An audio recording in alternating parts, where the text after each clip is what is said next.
Classic Radio Roundup on the Metrotek Pacer. 27.115 on your AM dial. And this is the Cobra 2000. I switched to that for the remainder of the roundup.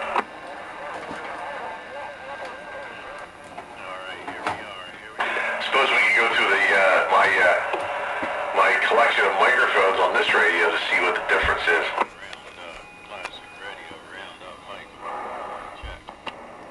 Now that one you're using right now sounds really good. It's got a room-filling type audio to it. Yeah, this is the Cobra 2000 on a D104. But I can tell from my monitor it's a little crisper than the TRC 465 I was on previously. Yeah, I swear I hear somebody else in there, real low level, calling Classic Radio Roundup. Maybe you do. Let me back the sculpts down. Somebody in there trying to get in there. Uh-oh. Uh-oh. There we are. Classic Radio Roundup 27115. You switch radios there countywide. Metrotek Pacer. Roger, roger. And I switched to a brighter radio, but anyhow, I did switch radios also, 10-4. Yeah, well, Sparky is, uh-oh. I got a 30 channel selector or something here. Yeah, Sparky went to his Metrotek, so I thought I'd use mine. I had plans on using it tonight anyway. Your audio is getting really weak for some reason. Oh no! Yeah, I'm having trouble hearing you too, but I don't even know how I'm sounding now. So, Bagger, give me a check. Let's see how I'm doing here. Maybe the Metrotek needs a tune-up. Raspy or something. Real bright and cheesy like. Yes, I don't like it. Can you hear me now? Yeah, took over 2000 to see what it sounded like. Hello? Come here? Come in? There you go, your audio got better. Ah, I think it's just a dirty channel switch or something. That would affect audio, but yeah, you're sounding like you were initially, good. Not punchy, but very good and smooth audio like you normally have on that radio, but then you were getting really low for a bit. This thing was never punchy. No, it was always clean. And it was reasonably good. Yeah, it's not going to be punchy with this microphone either. It looks like my audio is dropping a little. At least on the meter it is.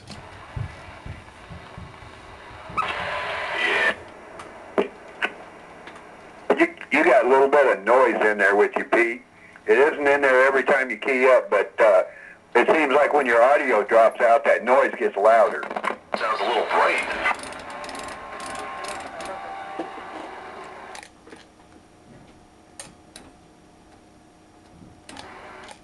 Oh. Ha. Yeah. Hello.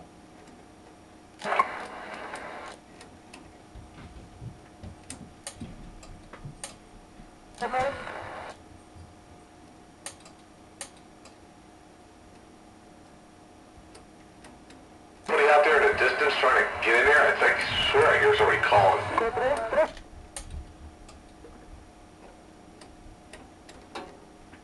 They're calling our cabs. This Metrotek needs a... I wasn't sure if they were saying classic radio or what. Oh, it needs attention, I guess. Somebody's trying there. I was kind of shocked.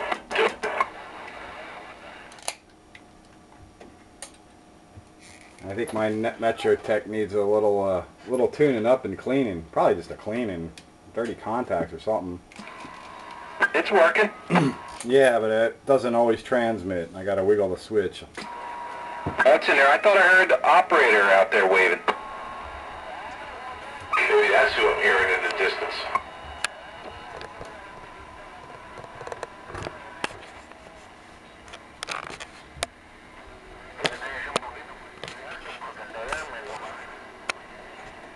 I thought I heard that East Norton operator down there on the Danhauer.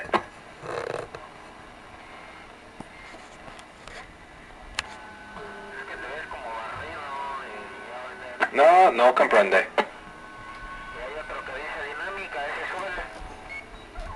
No joy in Mudville. Yeah, I think operator is out there.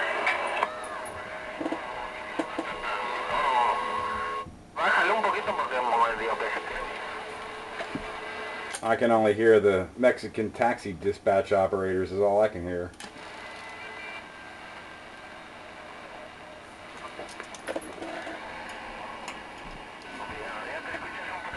Does that one have a mic married to the front of it also?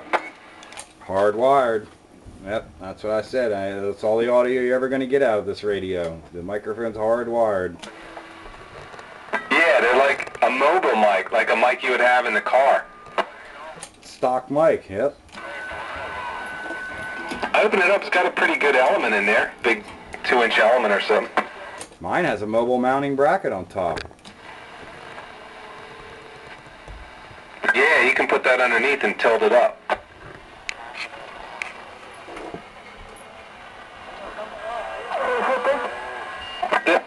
There was one that went real cheap.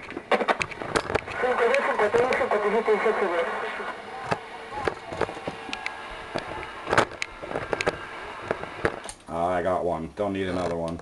Mine works fine and it's in good shape. Except for maybe dirty contacts. I haven't used it in a while. Just needs cleaning. Well, if there's any... Yeah, it sounds real smooth though. What was that, Night Train? Yeah, that's me. You said something. Come again? That's what I was asking you to do, because you got stepped on. Try to bring it up. You were saying something and then Sparky doubled with you. I didn't hear what you said, so I was asking you to come again.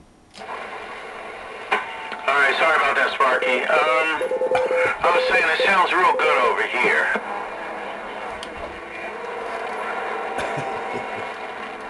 Did you catch that, or do I need to pump it up? No, I hear you just fine. Except for what Sparky keys up. He's got, 10 dB on you. Turn on you. He's a lot closer than you are. Yeah, I know. Just the way it is. You give me an S9. How am I sounding, man? You'll be able to check it out on a video gate, how you sound on my Metrotek Pacer. Sounds just fine. Alright, this right here is the Robin 123. We'll call it the 123A because of the B model. There's really no such thing as A, but we are running it with a D104 Golden Eagle. Yeah, it sounds fine over here on my Metrotek Pacer with my hardwired in Metrotek microphone. Yeah, that one sounds better than the last one. He just likes that glowing green tube in that thing. Hello, Dr. Hammer. Come on, Tallyvoo, your duty. It sounds good. That is the best sounding Robin 123 I've ever heard. That thing sounds good. Nice and clean and crystal clear. And loud, too. Yeah, what he said. Well, it certainly has a nice looking face and case, too, to go along with that. So I was trying out a different one, but it didn't work out too well. So I switched to the greeny weeny there, 10-4. That face is on your case. I want to see your face in that place. Yeah. And I switched mics again. Now I'm on the Super Sidekick on the Cobra 2000. It's funny, they sound different on this radio. Certainly does. It doesn't have that warm tube sound. Transistor. Well, yeah, it's a Cobra 2000. Yeah, you switched the transistors on us. Well, can't have tubes all the time. I have more solid state radios than I have tube radios, unfortunately. Yeah, it sounds like that big, bright, late 70s sound. Yeah, it's a Super Sidekick, and it doesn't sound all overly bassy on this radio. This radio's got more high-end, I guess. Well, you get to hear what it sounds like on the Pacer, and it's big and bright and room-filling over here. Well, that's not such a bad thing. No, Yeah, I have to turn my volume down though to listen to it though. It's hard for me. Well, I'm just too loud. Over here you are. Let me back it down a little bit then. Don't want to be too loud. That would be cheating. Not really. It's not really cheating if you want to make the trip.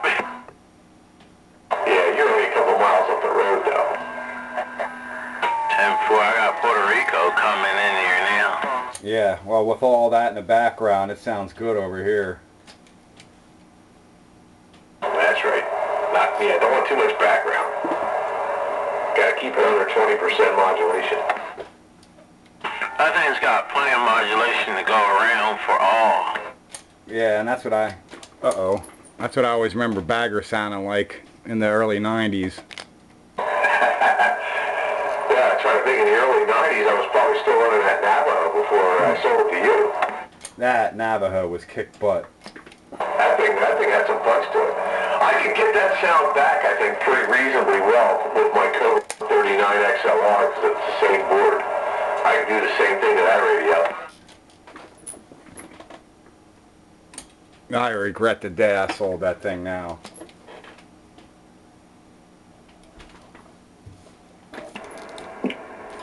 Well, a 458? Yep. He had that thing modified. It was an awesome radio. I mean, it just was modified perfectly, and the way it was done was well, and it had a way you could adjust the modulation with the switches and then the carrier level, and you put that into the right 2-pill and that thing would scream.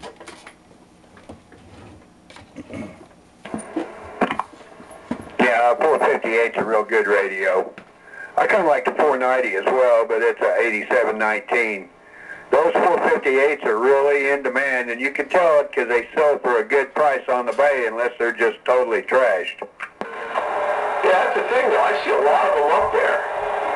And some of them sell for stupid high money, and others go for reasonably good prices. It all depends on, the instantaneous demand of the day or the week or whatever. Like you say, if somebody's looking, if 2 or 3 people are looking for it at once, they run the price up.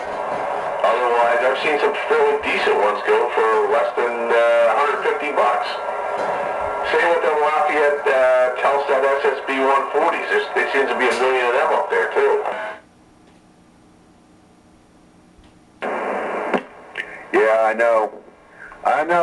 I'd pick up a 458 could I buy it at a decent price. That's just one of those radios like I used to have that I probably never thought I'd have another one, but they're a really good rig. I kind of like them. I like them better than the old President Washington, even though they're a lot the same radio.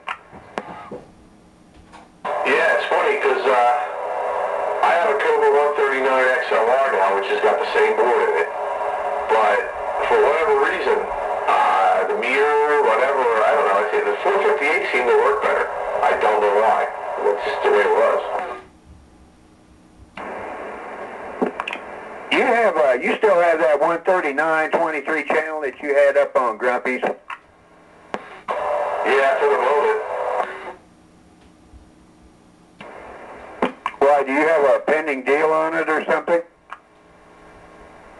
Todd and I were going to do a deal, and then he got sick, and we never really got around to finishing the deal. But one of these days I'll get back and hook up with him.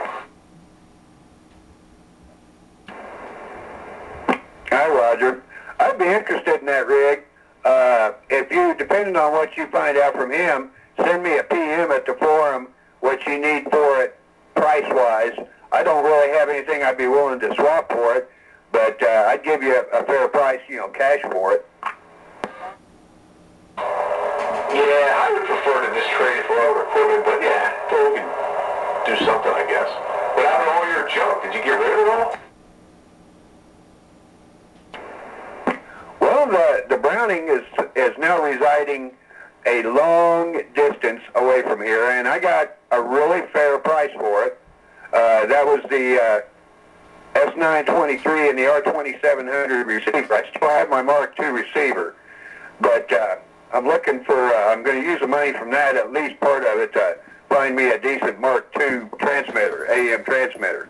But there'll be some money left over, and I'd like to pick up another Cobra, if I could, another bass. I don't really want a 135, but a 139, either a 23 or a 40 channel would be good.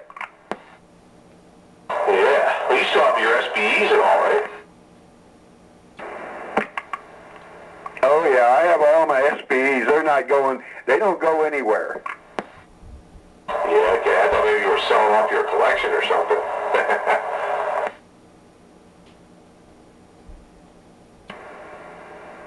Well, I bought that S923 and that R2700 because I got it for pennies, and it was a total restoration project. And quite frankly, I ended up with about $170 to the entire setup after parts and what I considered a fair amount of my labor. And it left here in good working order. It wasn't pristine, but it was far from, bad looking set. And the guy gave me $300 plus shipping for it, so I think I did pretty decent on it. Yeah. Yeah. Sounds like you did really well.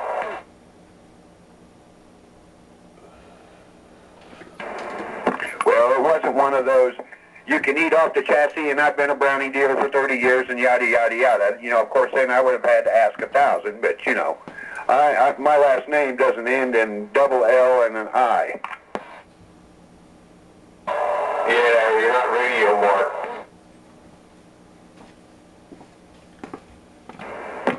And I'm not a super hawk. Or a super thief, whatever you want to call it. But anyway, I got a fair price for it, and I let him name the price. He made me the offer, so I figured that was good. I made out pretty good. And I still got a real pristine Mark II receiver. I just need to find me an AM transmitter. I'd even take an S23. Anything from an S23 newer. So I'm on the hunt for one of them, and I found a couple, but the one guy has one that he won't come off of his buy it now price, and I made him an offer of what he started to bid at, and this is his third round being listed on the bay, and he still won't sell it to me, and it's gone up there with no bids each time.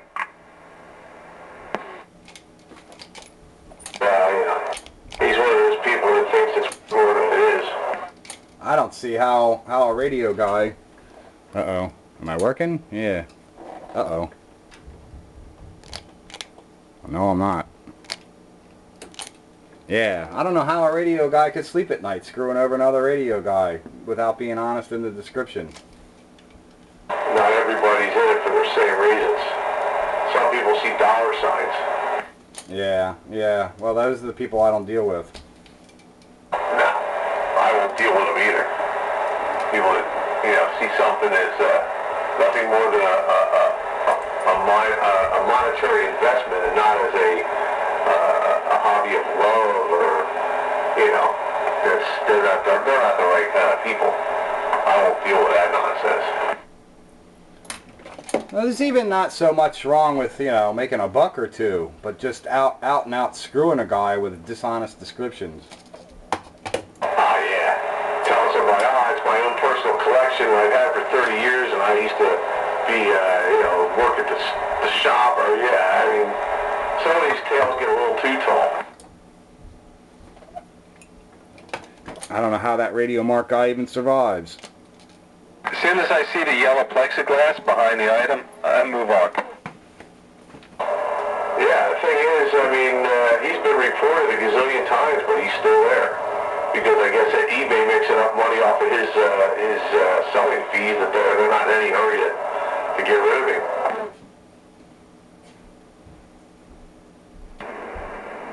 And here's his latest scam. He, about 3 weeks ago, bought a Siltronics Model 90 off a guy for $130, and then reported the guy as item not described and tried to leave him negative feedback. And now he's got it up for sale for $329 and claiming that it's new old stock, which we both know it's not. But, he does something like that and then tries to report the guy that he bought it from as item not as described, so he could get his money back. Well, I don't think eBay bought it this time, because he ended up having to put it up for sale. Of course, when he does that, he has a reputation for not returning the item that he bought. And I Googled him, and he's got years and years of this kind of behavior. And he seems to do this about once a month. He'll find one particular person that he buys something from, and he'll report the item and keep it and get his money back. Yeah, I don't know if this guy was the one who was doing this, but there was somebody on eBay that would buy a radio and like a ham rig. He would claim that the radio doesn't work, and he'd send the radio back. He'd get his money back, he'd send the radio back, but then the original seller would get the radio, and it wasn't the same radio that he sold the guy. So he would take a non-working radio, exactly the same type of radio, and he'd swap them. Yeah, that was Radio Mart, and he got kicked off of eBay. I think eBay has kicked him off. He had a history of like 3 or 4 different IDs, and they have kicked him off 3 or 4 different times. This other guy, Superhawk, is still on there. And you're right, they make enough money off the stuff he does sell. Maybe that's what motivates them to let him stay. Yeah, I guess. But, the way eBay's been running lately, they seem to be all about, keeping their sellers honest because they want to attract more buyers. But you have guys like that are scamming people. Anybody that's been around